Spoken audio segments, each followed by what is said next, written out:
Miss Anju and again I welcome you to the another video। तो यहाँ पर हम फोकस करने वाले हैं अपने सेम पार्ट वन से हम पार्ट टू की तरफ मूव ऑन करेंगे।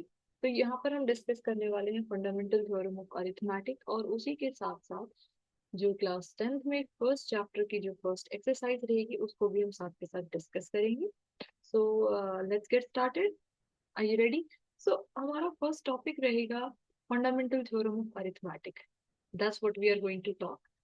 पर उसके बारे में हम ऑलरेडी बात कर चुके हैं। हम पिछली वीडियो में हम उसके बारे में ऑलरेडी बात कर चुके हैं, बट फिर से उसको एक बार मैं एक्सप्लेन करना चाहूंगी।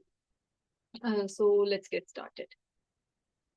हमने पिछली वीडियो में भी हमने ये सीखा था और मैं फिर से उस चीज को रिपीट कर रही हूँ कि फंडामेंटल थ्योरम ऑफ अरिथमेटिक जो है वो क्या कहता है कि आप किसी भी कॉम्पोजिट नंबर को, कोई भी एक कॉम्पोजिट नंबर है, तो आप उसको एक यूनिक वे में एक्सप्रेस कर सकते हो as a product of prime numbers. That's what it says. तो जैसा कि एनसीईआरटी की बुक में भी लिखा हुआ है, इसे repeat कर देते हैं कि कोई भी कॉम्पोजिट नंबर है, एवरी कॉम्पोजिट नंबर, जो भी every composite number can be expressed या फिर आप उसको बोल सकते हो कि उसको फैक्टराइज जब आप करोगे तो उसको as a product of primes आप उसको लिख सकते हो। कि अगर आप उसको as a product of prime numbers लिख पा रहे हो तो वो एक डेफिनेशन होगी कॉम्पोजिट नंबर की। अगर आप उसको नहीं लिख पा रहे तो इट मीन्स कि वो एक कॉम्पोजिट नंबर नहीं है। और ये जो फैक्टराइजेशन है वो हमेशा यूनिक रहती है। इसका मतलब क्या है कि अगर आप 32 को फैक्टराइज करोगे तो उसका जो फैक्टराइजेशन है वो अलग रहेगा। अगर आप वहीं पे 31 को एक्सप्रेस करने की कोशिश कर रहे हो as a product of prime तो उसका फैक्टराइजेशन अलग होगा। रीजन क्या है कि हर एक नंबर यूनिक है। तो उसका जब आप फैक्टराइजेशन करोगे, जब आप उसको एक्सप्रेस करने की कोशिश करोगे as a product of primes, उसको आप क्या बोलोगे? वो यूनिक रहेगा। तो वैसे तो अगर आप देखो तो इस पूरे प्रोसेस में हम बार बार ऐसे बड़े बड़े शब्दों का इस्तेमाल करें, पर अगर देखो इन नट शेल हम यहाँ पे क्या कर रहे हैं, किसी भी नंबर का प्राइम फैक्टराइजेशन करो। प्राइम फैक्टराइजेशन का क्या मतलब होता है कि आप किसी भी एक नंबर को फैक्टराइज कर रहे हो, पर जब फैक्टराइज करो तो ना लास्ट में जो नंबर्स आपके पास बचे हैं वो सबके सब प्राइम्स होने चाहिए। That's all. उसके बाद ये कहता है कि किस ऑर्डर में आप उन प्राइम फैक्टर्स को लिख रहे हो वो मैटर नहीं करता है। सो फॉर एग्जाम्पल हम एक नंबर ले लेते हैं। लेट्स से कि आपने लिया 15।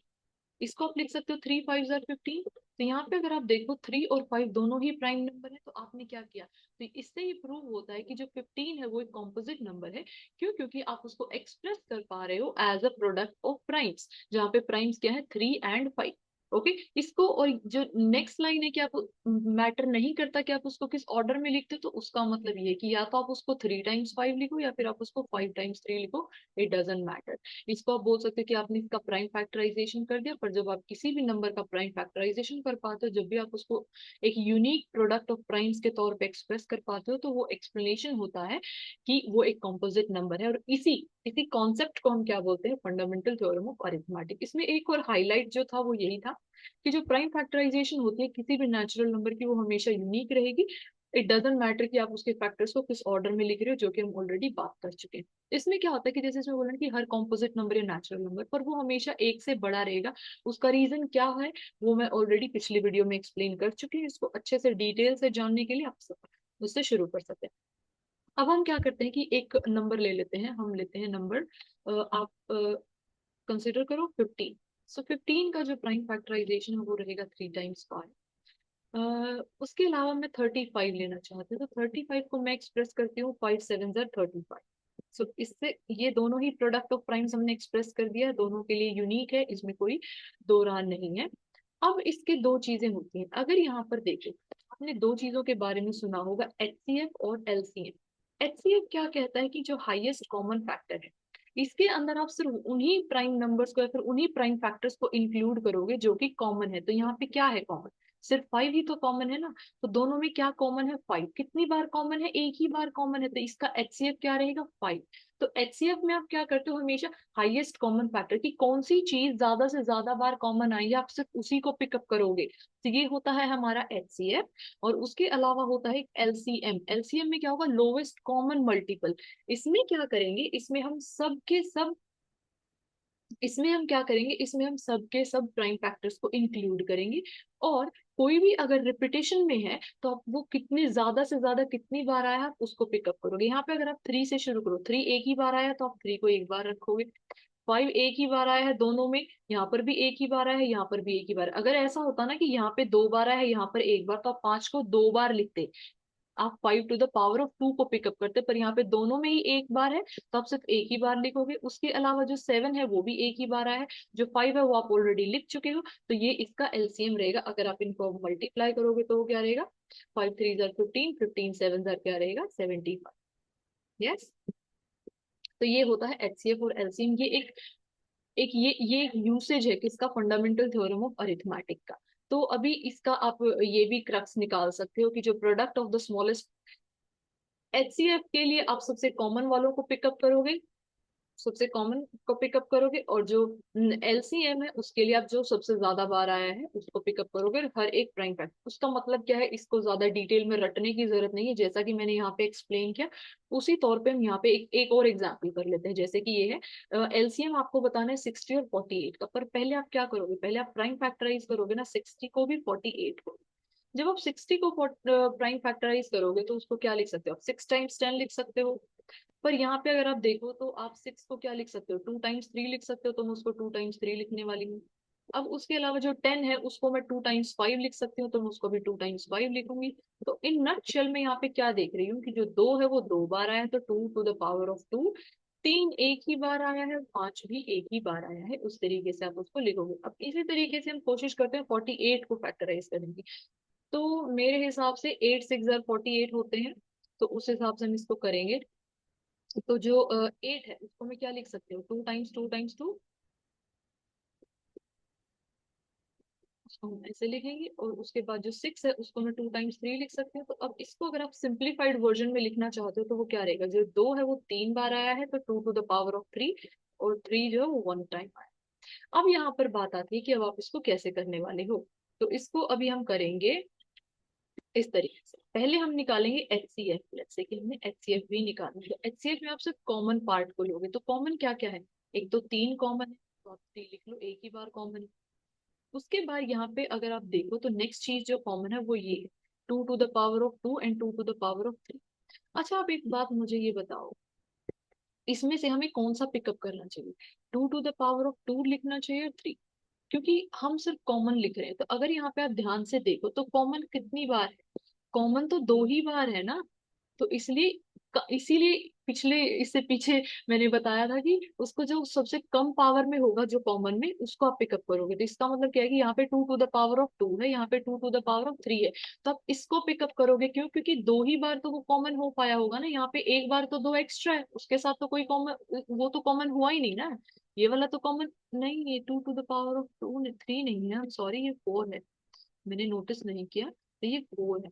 तो भी 2 ही बार तो वो कॉमन हो, तो आप ये लिखोगे, तो ये होगा इसका एचसीएफ, 3 टाइम्स 2 2 जार 4 3 जार 12, ये हमारा आंसर होगा।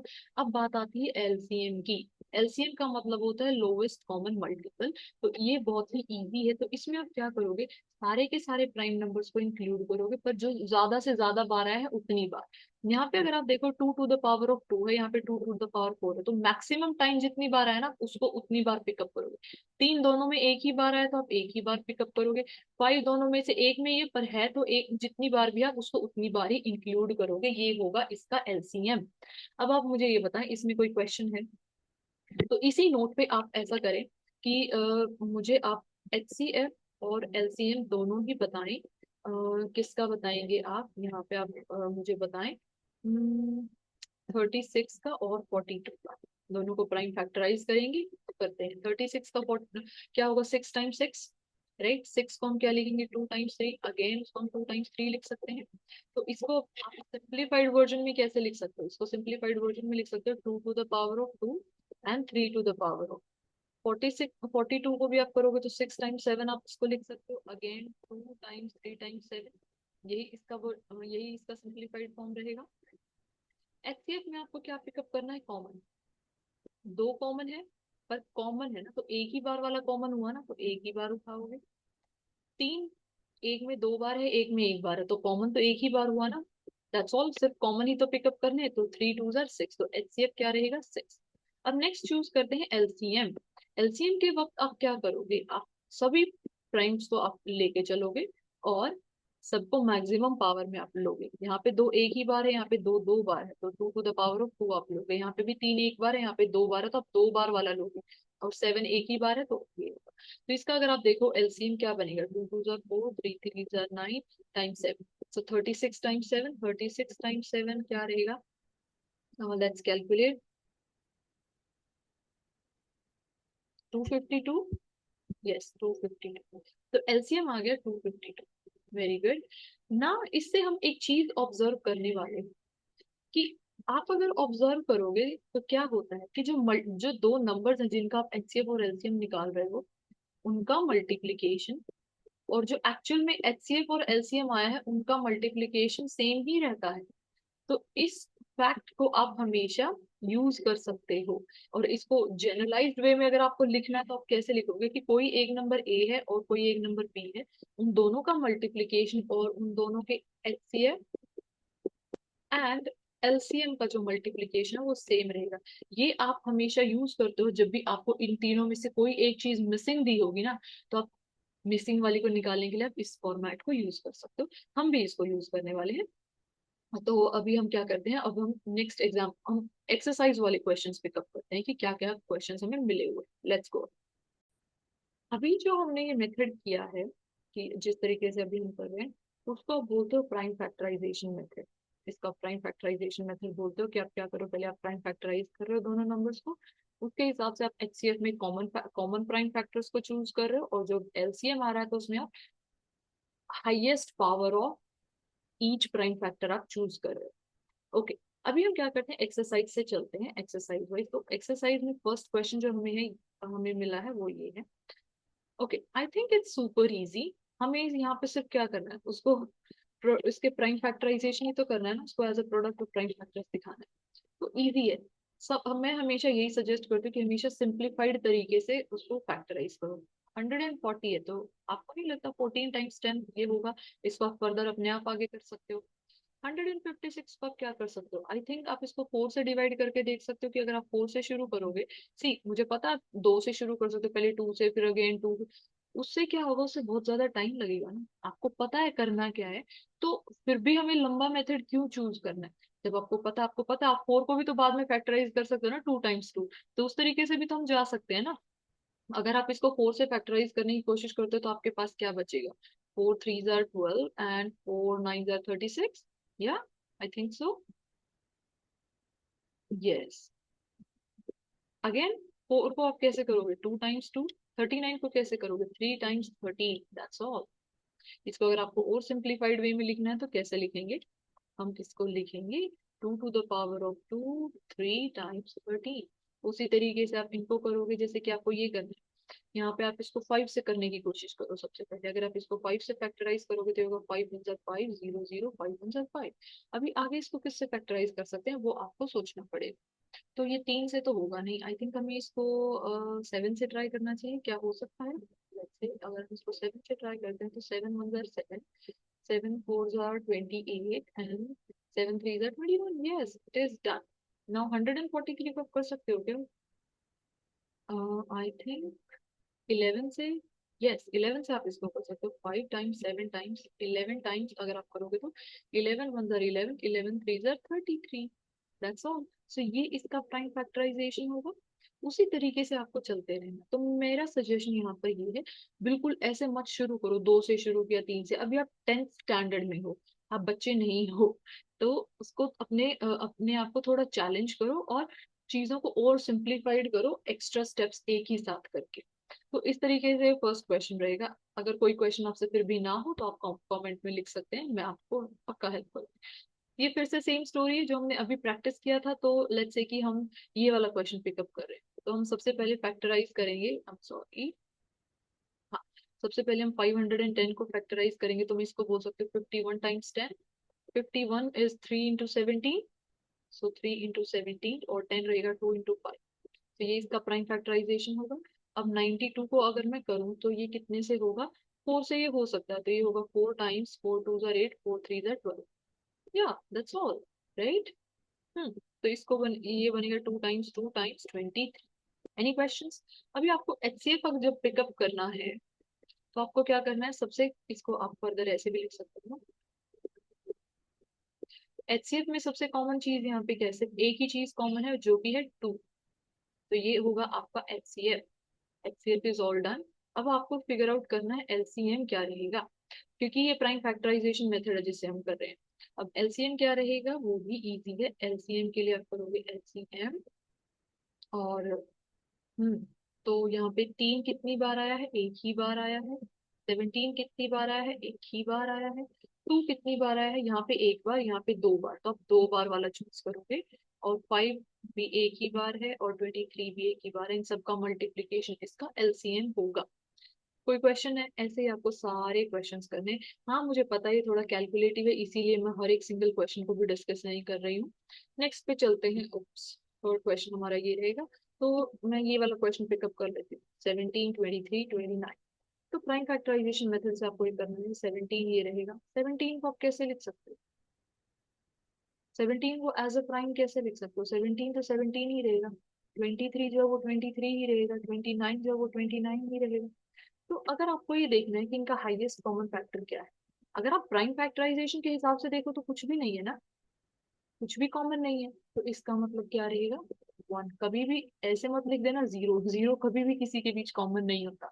ठीक है, तो वो होगा 1। और अगर आपको एलसीएम लिखना है तो एलसीएम में क्या होगा, इनकी प्राइम फैक्टराइजेशन यही तो है, खुद ही तो है। तो एलसीएम क्या होगा, कोई भी नंबर जो सबसे ज्यादा बार है उनको हर बार चूज करोगे तो यही तो आए हैं। इन सबका मल्टीप्लीकेशन आपका क्या रहेगा, एलसीएम रहेगा। इसी तरीके से आपको सारे के सारे क्वेश्चंस करने हैं। Any questions, let's move on. तो अभी हम करते हैं ये फोर्थ क्वेश्चन। ये अभी हमने ये डिस्कस किया था। तो इसमें क्या है कि गिव एचसीएफ, ये 2 नंबर है, ये नंबर ए है, ये बी है, ये उसका एचसीएफ है, और आपको एलसीएम फिगर आउट करना है। तो हमें पता है कि जो मल्टीप्लीकेशन रहेगी ए और बी की, जो भी ये रहेगी, वो हमेशा इक्वल रहेगी उसके एचसीएफ और एलसीएम के साथ। तो एलसीएम हमें पता नहीं है, तो जब आपको एलसीएम फिगर आउट करना तो आप एलसीएम को यहीं रखो, और जो ये 9 है इसको यहाँ से एलिमिनेट करने के लिए आप इसको इस तरफ क्या करोगे, डिवाइड करोगे। करेक्ट, तो ये चीज होगी फाइनली।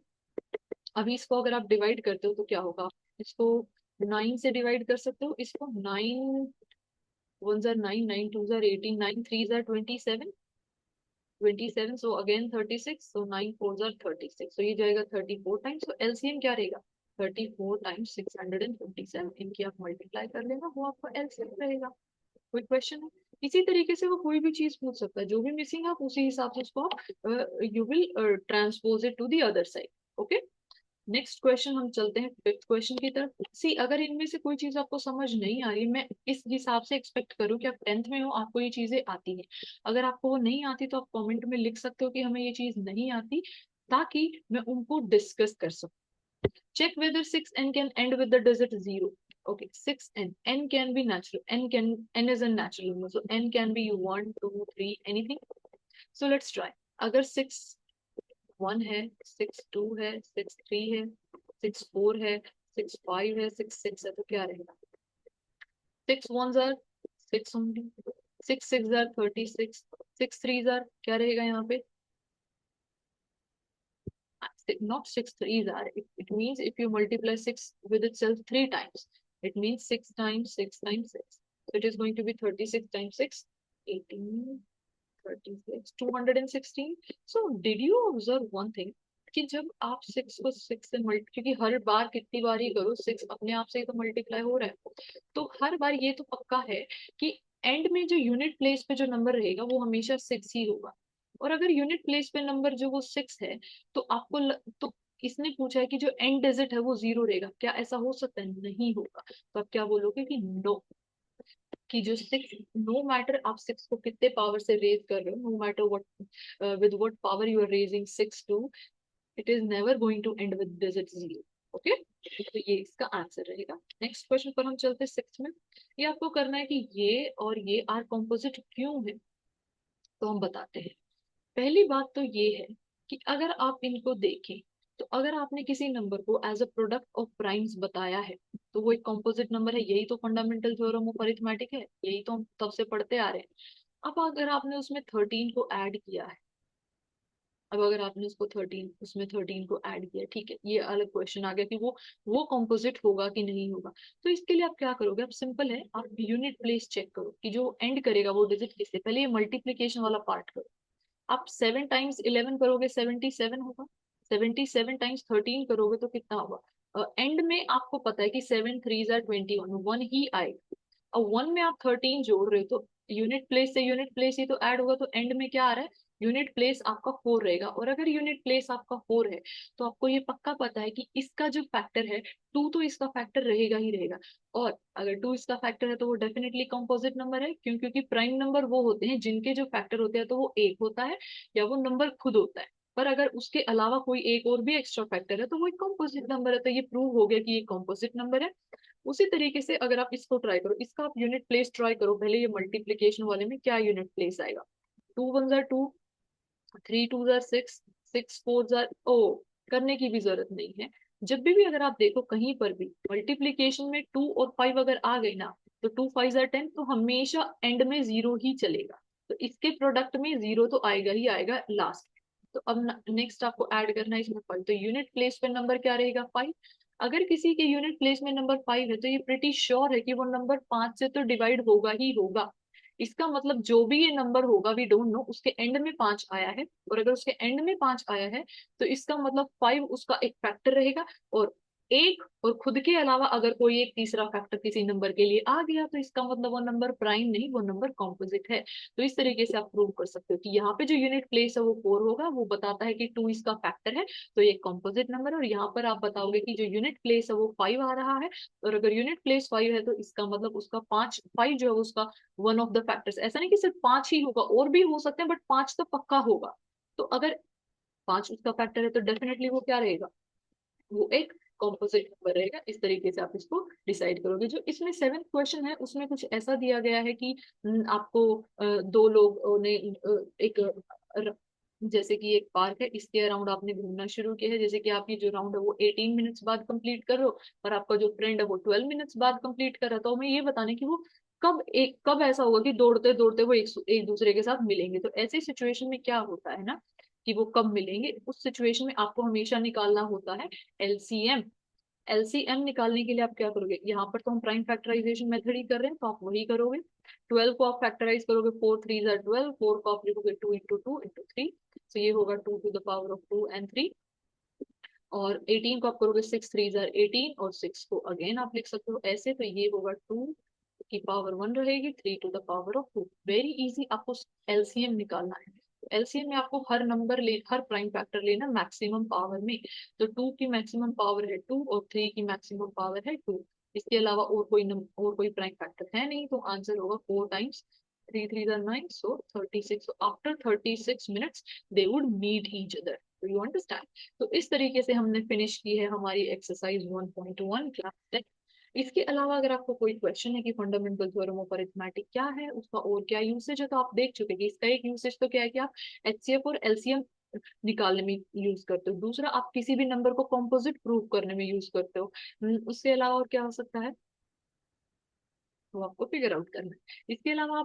इसके अलावा एक दो चीजें और है जो हम आगे आगे पढ़ेंगे, तो उसमें भी इसका यूज होगा। कि कुछ चीजें ऐसी हैं जो हम आगे पढ़ने वाले हैं, तो उनको प्रूव करने के लिए हम फंडामेंटल थ्योरम ऑफ अरिथमेटिक की हेल्प लेंगे। सुनने में ये नाम बहुत बड़ा लगता है, पर वैसे तो कितना इजी है ना, इसका कॉन्सेप्ट बहुत ही इजी है।